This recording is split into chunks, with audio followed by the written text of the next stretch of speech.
Donc on a déjà vu pas mal de choses. Le fond coloré en dessous de l'illustration pour arriver à voir ce qui est blanc. On l'a fait, le calque fond coloré. C'est une des premières choses qu'on a faites. Dupliquer le texte et faire en sorte que le premier caractère soit différent et soit en dessous du reste du texte, ça a été vu. On a fait de la vectorisation avec Photoshop aussi. L'outil modelage a été vu. Mettre ce qui a été vectorisé sous le texte ou entre des portions de texte, on a vu. Et on avait terminé par créer un style graphique. Alors on va aller voir ça dans le document que je vais ouvrir. Bon, là je suis dans Illustrator. Une première chose que je vais faire disparaître, c'est ce panneau d'accueil que je trouve très ennuyeux. Donc, dans le menu Illustrator, moi, personnellement, je vais aller dans les préférences générales et décocher l'option afficher l'écran d'accueil si aucun document n'est ouvert.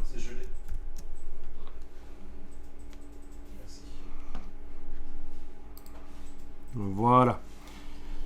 Donc le panneau d'accueil ne va plus m'ennuyer parce que chaque fois qu'il y a aucun document qui est ouvert dans Illustrator, j'ai ce panneau d'accueil qui revient et je trouve ça assez perturbant.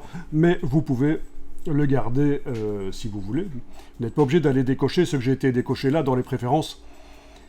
Alors, tous les panneaux qui sont là sur la droite, c'est un peu foireux. Je vais les faire disparaître. Donc, Shift Tab. Si on fait uniquement en tabulation, la touche tabulation, ça fait tout disparaître. Comme ça.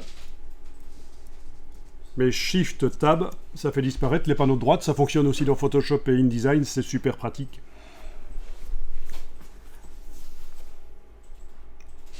Donc, moi j'avais terminé avec le document qui s'appelle ici le texte 11. Je vais l'ouvrir. Il utilise une image qui est là à côté.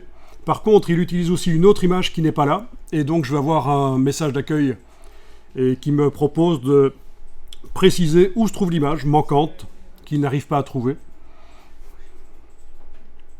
Mais je vais ignorer parce qu'elle ne m'intéresse pas. C'est l'image d'un avion que finalement j'ai pas utilisé. Je l'ai mise dans le fichier Illustrator, mais finalement je ne l'utilise pas. Vous voyez, impossible de trouver le fichier Airplane.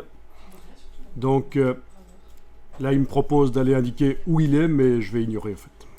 Voilà.